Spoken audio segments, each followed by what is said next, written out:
The film is set in the Finnish capital, Helsinki, where we meet the character Teppo Salminen, a bald man attending the funeral of a fellow bald friend, accompanied by other like-minded companions. This is no coincidence, as they are all neo-Nazis. However, even revolutionaries without a cause must pay for their actions. Teppo dresses in his best attire to secure a job, but soon his criminal record comes to light. Despite maintaining his composure, he fails a drug test. We then see him sulking in a cafe where the waitress, Sari, asks for his order. Teppo repeatedly tells her he has no money, prompting her to inquire if his hands are too tired to work. He insists he yearns for work, but unfortunately, no one wants to hire him. Moved by his plight, Sari offers him a cup of coffee and suggests that if he plays his cards right, she might sleep with him that night. It seems Teppo has succeeded, as before sunset, he finds himself making love to the waitress. The next morning, Sari wakes up first and begins to undress him, discovering his Nazi tattoos. Immediately, she kicks him out of her house. That evening, feeling regretful, Teppo waits for Sari to finish her shift to present her with a bouquet of flowers as an apology. Although she accepts them, she warns him that their relationship won't work. Nevertheless, he asks what she will do on the weekend, and she replies that she will go out with her friends. On the appointed day, Teppo surprises her at a nightclub, dedicating a song to her during karaoke. After the song, Teppo tells her he will return home and won't bother her again if she doesn't want him to. Just when he thinks he will go back alone, Sari steps out to accompany him. After a night of passion, she kicks him out in the morning as if nothing happened. However, during his drive, Teppo encounters a loose railing and decides to fix it. He tells Sari that her presence would be helpful, but she replies that she cannot because she has a child. The man sees no issue with this, arguing that humans have been to the moon and that the President of the United States is black, without realizing the joke. Sari reveals to him that her son is black and then shuts the door in his face. Frustrated, Teppo spends the rest of his day with his neo-Nazi brothers, who attack a food stall run by a person of color simply because he didn't have the paper to give them a receipt. Unable to control his feelings, Teppo returns the next day to Sari's house to remind her that he was serious when he said her son could be his as well, even swearing on his genitals. In response to Teppo's oath, Sari gives him a chance to be her companion while she awaits the return of her son, who is staying in Sweden with his father. Over time, Teppo introduces his brother Harry, who has joined the army. During their conversation, Harry asks Teppo when he will become an uncle. Meanwhile, both Teppo and Sari decide to keep the secret of her son. That night, while making love, Sari asks Teppo if he has done something wrong. He admits that years ago, he beat up some Moroccans nearly to death because they assaulted a girl. Finally, the long-awaited day arrives for Teppo to meet Sari's son, Ramadani.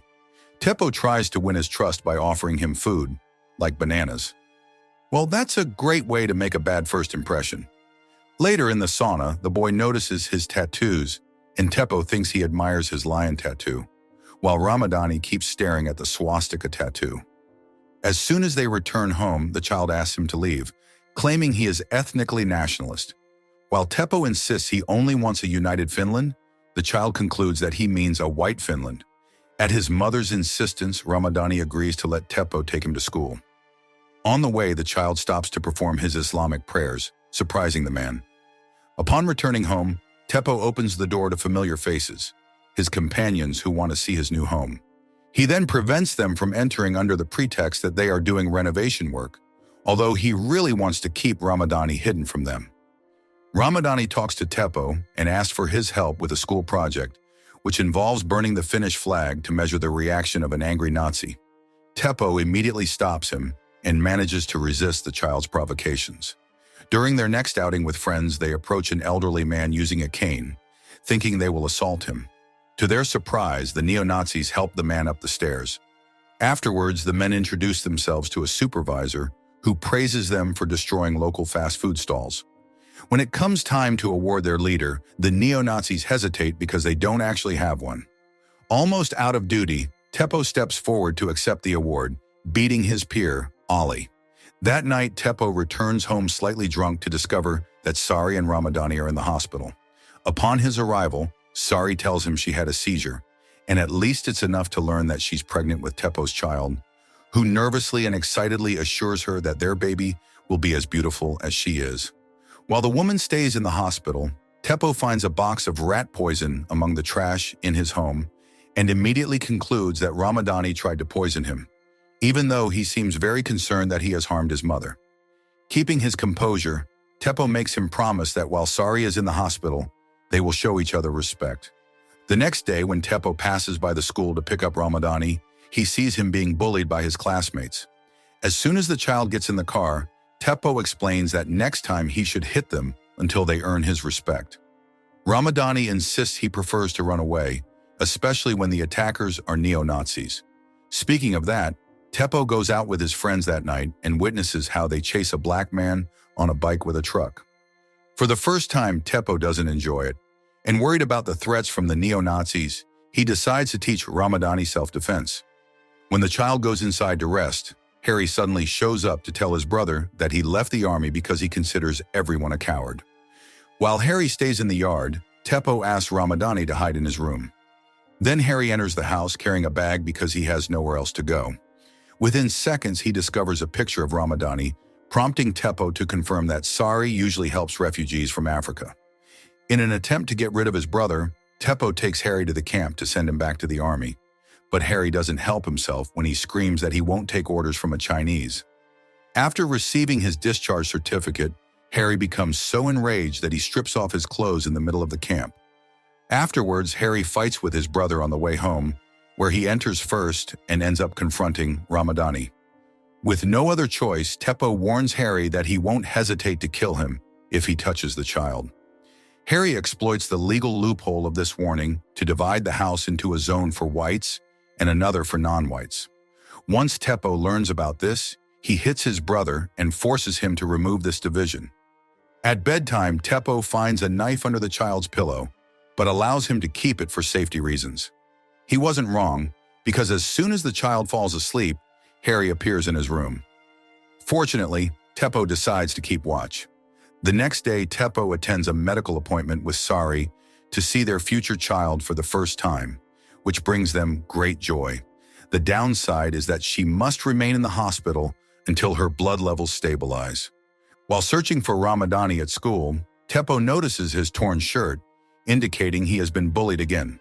Immediately, Teppo confronts the bullies and forces them to give him another shirt. On their way home, they encounter the unexpected parents of the bullies, leaving Teppo with no choice but to fight. Although he bravely defends himself, it remains 3 against 1. Fortunately, his brother intervenes and successfully intimidates the attackers, not before using one of them as a demonstration to teach Ramadani how to defend himself. After the fight, Teppo apologizes to the child for the mess and is surprised when Ramadani thanks him, admitting he considers him a good stepfather. This comment brings Teppo to tears. Upon returning to school, Ramadani is confronted by an angry bully because of the beating their father received. The child retaliates with a single punch, resulting in a week-long suspension. Teppo does not hesitate to appeal the decision, arguing that the bullies should be the ones punished. Later, Ramadani receives a visit from his father, Salif, a businessman who appears to be quite successful, judging by his sports car. While Teppo treats him with respect, Harry does not speak to him. Ramadani points out that Harry is racist, prompting Salif to mimic a monkey, asserting that this is how racists like Harry see him. Fortunately, Teppo intervenes to avoid a bigger fight. The next day, Teppo is once again confronted by the parents of the bullies, who have brought more men with them. Teppo runs to his neo-Nazi companions for help, leading to a battle where the parents flee in terror while the neo-Nazis celebrate their victory. Harry asks his brother if he plans to tell them why they fought those men in the first place. Upon returning home, Ramadani asks Teppo to read him a bedtime story, making Teppo cry as he realizes that his lifestyle is unsuitable for being a father.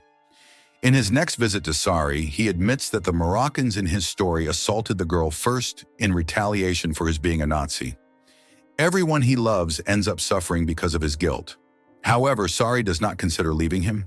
Inspired, Teppo promises Ramadani that he will never fight again in his life, hoping that Ramadani will follow his example to break the cycle of violence once and for all.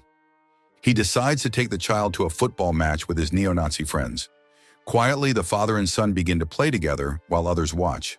Ali, angry, prepares to confront Teppo, but Harry intervenes. Eventually, the neo-Nazis leave, humiliated. Later at home, Harry angrily notices how Ramadani and Salif pray together, which he perceives as disrespectful to his brother's neighbor.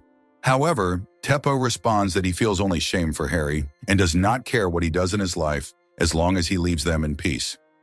Once Harry leaves the house, Salif mocks him, prompting the neo-Nazi to activate a hand grenade he stole from the army to show him who's laughing now. Fortunately, Teppo manages to calm him down, causing him to back off and leave the grenade on the furniture.